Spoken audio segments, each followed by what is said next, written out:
Don't spend all your life collecting this world's treasures. Death awaits us all, the destroyer of all pleasures. Every soul shall taste the bitterness of death. So prepare for the day when all your deeds are measured. You will die the way you lived, and you'll be raised the way you die, wherever you may be, whether you're in fortresses up high.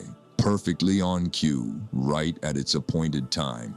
They say that death is the only truth, and this life is but a lie. That time will come too, when your loved ones will cry.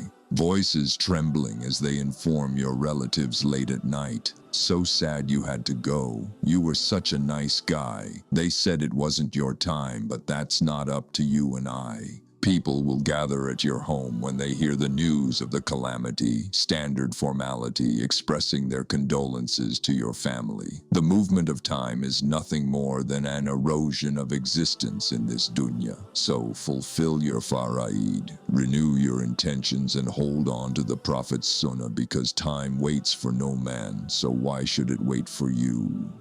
You thought life was just a game until death decided to make its move.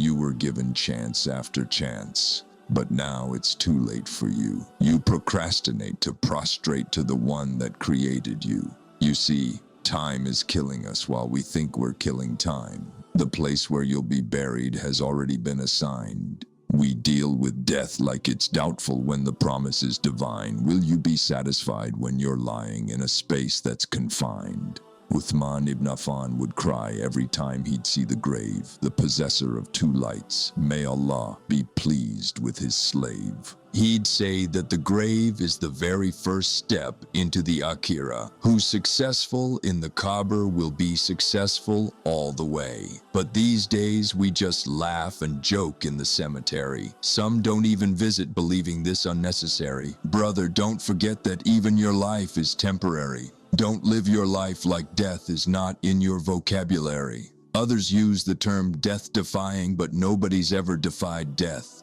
With every step that you take, you're getting closer to your last breath. The cries of the Sahaba, they would drown the sound of the khutbah every time that death was mentioned. Now our own loved ones pass away, yet we show no apprehension. Tomorrow's not guaranteed, but you're still worried about your pension. You were too busy with this world, gave the hereafter no attention. Don't build a life in this dunya by destroying your akhirah. Read and take heed from Surat al-Waqiyah. This life's a test, you can't retake or restart it. The cloth which will make your shroud may have already hit the market.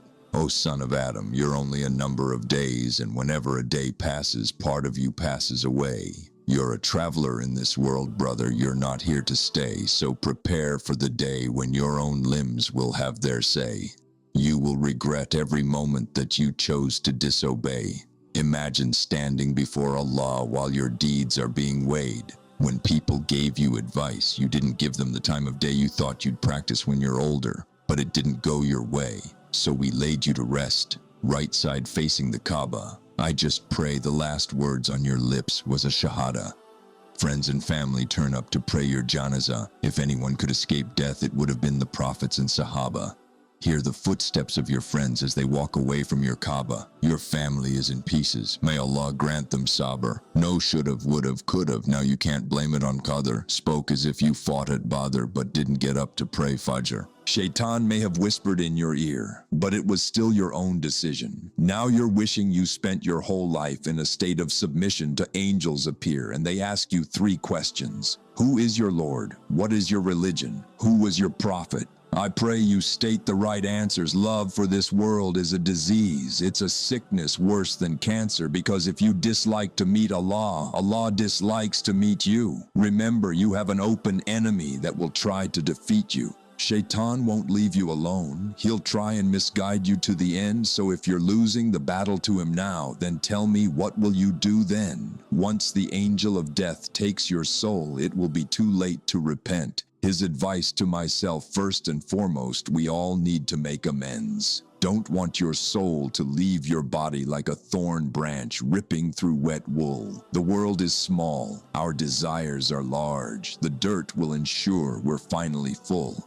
Angels of dark faces whipping you, calling you by the worst of names, telling you to taste the punishment of the blazing flame, saying, "O evil soul, come out to the anger and wrath of Allah." So while you're alive, make sure everything you do is fi sabilillah. Constantly remember death and try your best not to get misled. If you could hear what happens in the grave, then you would stop burying your dead. My brother, you could be here one morning and be gone by the afternoon. That's why we say, Inna lillahi wa inna ilayhi raji'un.